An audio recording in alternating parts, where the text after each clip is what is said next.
check it out. And I gotta get something on my chest, man. I'm mad at Drake. I'm mad at Drake, bro. I'm mad at Drake. As a Drake loyal supporter, okay, I've been enduring people unfairly labeling me as a stan for years just because I rock with his music. I've been talking shit on Drizzy's behalf. And by the way, if you guys sit here and lie like you don't talk shit for your favorite artists, Meek Mill fans talk the most shit in the world, okay? But here's the thing.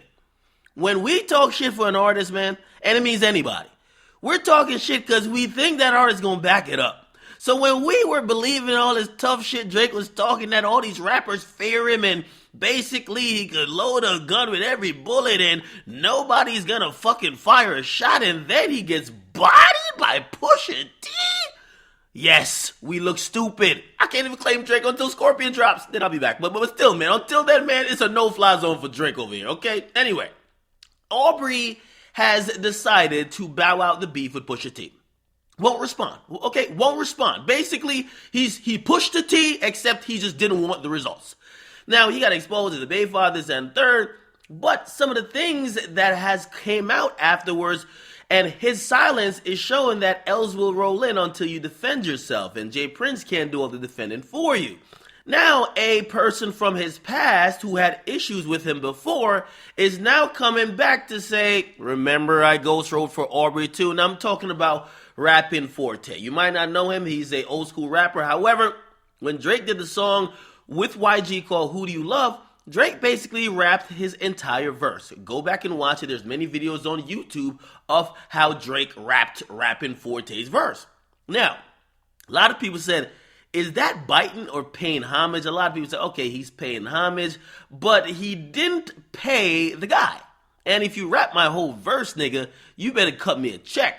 Now, later on, we found out that Drake did pay him in a settlement for $100,000, but that didn't stop Rappin Forte, who knows Drake right now, who's being silent, is down, and people like kicking a dead dog or a dead horse, okay? They like kicking somebody when they down, all right? Now, this is what he put up. Just like Drake gave Pusha T an invoice, Rappin Forte gave Drake an invoice, and he said, for ghostwriting services, Who Do You Love featuring YG, DJ Mustard, $100,000. Clearly, basically saying, nigga, you know I motherfucking gave you an invoice for when you took all my lines. And I think this is where we're at with Drake. Drake, your untouchable run is over, okay? People are starting to see the cracks in the armor and they are attacking. Now, it doesn't mean your run is over, but where people were fearing you and never wanted to respond or take shots, niggas ain't feeling like that no more. Again, do I believe this was essentially ghostwriting? Yeah, I'm not gonna lie, it's kind of ghostwriting. Drake did not give Homie credit at first. Homie had to bring Drake to court. Then Drake settled with giving him credit and giving him $100,000. Yes, it's more egregious than ghostwriting. You took the nigga's lines and you didn't even pay the nigga up front. You basically had to wait until he came and sued you. Now, I do think it's a little bit like, bro, you got your money already. Why the fuck are you coming back around now that Pusha T got Drake looking a certain type of way, and now you're trying to motherfucking, yo, here's the invoice. Come on. It's kind of old and corny, but I understand it.